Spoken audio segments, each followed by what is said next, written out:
Inilah kelebihan dan kekurangan dan resiko yang ditimbulkan apabila kita menanam porang terlalu jarak rapat. Untuk lebih jelas apa kelebihan, kekurangan, dan resikonya, kita simak video saya selanjutnya.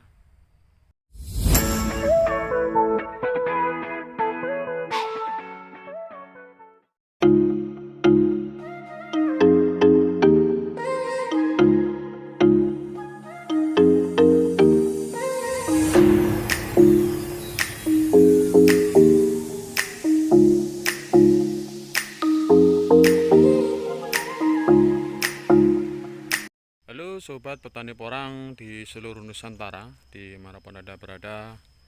Semoga di kesempatan pagi ini masih diberikan nikmat jasmani dan rohani, serta panjang umur hingga kita masih bisa sharing budidaya seputar tentang porang tentunya. Terima kasih yang telah menyimak channel saya Erwin Japo, yang telah subscribe, like, dan komen. Semoga kita semua diberikan kesuksesan dalam pengembangan budidaya porang, khususnya di Lampung, umumnya di seluruh Nusantara. Yang baru menemukan channel ini, saya ucapkan banyak terima kasih bagi yang telah mampir. Tentunya subscribe itu gratis kan semua, supaya kita bisa memberikan semangat lagi, memberikan budidaya atau seputar tentang porang. Di kesempatan pagi ini saya sedang berada di lahan. Ini kebetulan tadi malam posisi di Lampung hujan campur angin. Jadi ini adalah keadaan porang di lahan saya. Jadi kita harus segala antisipasi dari keadaan cuaca yang tidak menentu. Dan ini saya ingin membahas seputar tentang porang, yaitu kita harus sharing karena penanaman tentunya dalam penanaman porang jarak rapat tentunya kita akan mendapatkan hasil yang lebih, karena dari ukuran lahan kita bisa menanam kiranya ukurannya biasa kita tanam 10.000, kita bisa tanam sekitar 20.000 karena menggunakan jarak rapat seperti yang ada di hadapan saya nih, hadapan pemirsa seperti ini. Ini jarak kalau menurut saya udah rapat seperti ini. Ini padahal ini jaraknya kemarin saya ambil cuma 40 antara 35.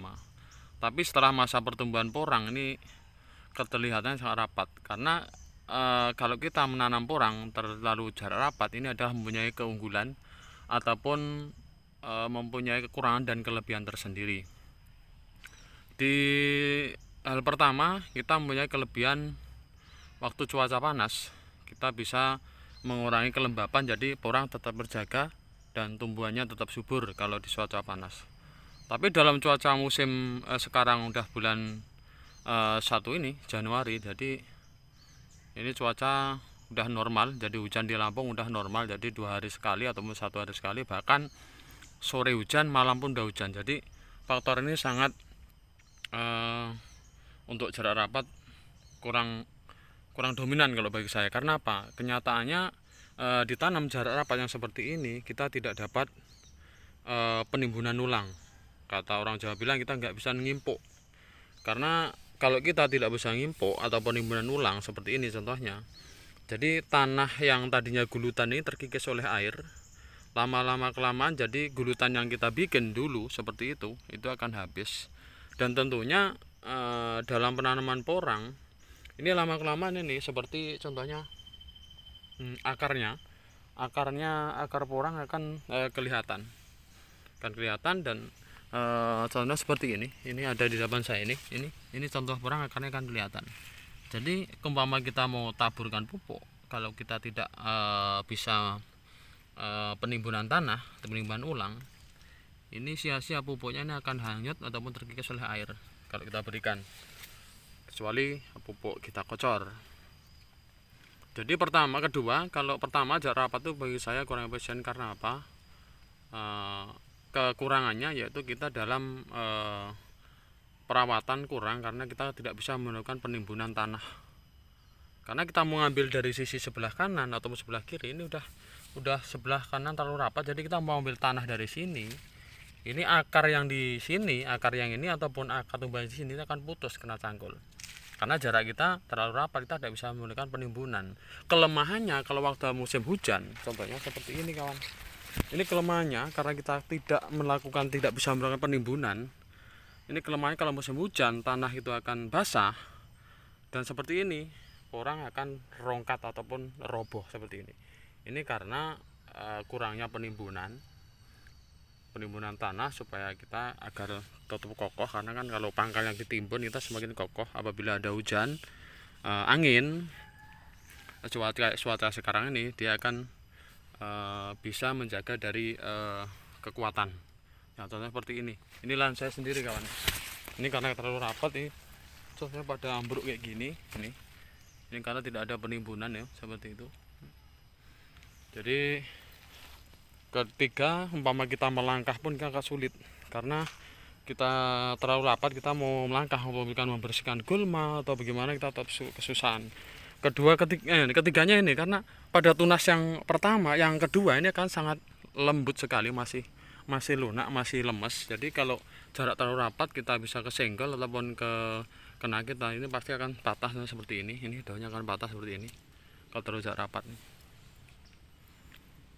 Itu kita dalam budaya porang tentunya kita bisa antisipasi kalau kita menanam jarak rapat. Risikonya kalau bagi saya itu karena kita pertama kita mau mupuk, kita mau ngimpuk supaya tumbuhannya kuat ataupun kokoh, tidak tumbang kena air. Dan kita mau waktu pemupukan kita bisa nimbun pupuk yang kita belikan, kompos supaya tidak terkikis oleh air, gitu bisa kita timbun dari tanah samping ataupun kini porang seperti ini. Jadi semuanya itu ada kekurangan dan kelebihannya. Kelebihannya yaitu kita nanam jarak rapat itu satu lahan bisa muat banyak. Terus pada waktu cuaca panas kita akan terjaga kelembapan karena jarak kita rapat. Jadi naungan daun porang ini akan melindungi kelembapan batangnya porang. Tapi kelemahannya yaitu sendiri kawan, yaitu pertama kita tidak bisa mengimpuk atau menimbun tanah. Keduanya yaitu kita tidak bisa waktu pemupukan kita tidak bisa menimbun kompos yang kita berikan. Akhirnya kerugiannya kita akan hanyut dibawa oleh air kompos yang kita berikan. Nah, itu ya, jadi kita hanya sekedar sharing yang mana pemirsa yang sempat petani porang di Nusantara yang kita harus pakai. Kita bisa mengantisipasi sendiri apa kita mau pakai dengan jarak rapat. Tentunya kita udah tahu kita ada kelemahannya juga ada kelebihannya. Kalau kita mau tanam dengan jarak agak renggang, yaitu kelemahannya kita dalam jumlah berlahannya kita akan muat lebih sedikit dibandingkan dengan jarak rapat. Jadi semuanya kita hanya sekedar sharing, semuanya ada kelebihan dan kekurangan. Semoga ini bermanfaat bagi kita semua, bukan kita maksud menggurui, cuma sekedar sharing. Untuk bagi pemula harus waspada. Mungkin hanya itu video dari saya, kurang lebih mohon maaf. Assalamualaikum warahmatullahi wabarakatuh.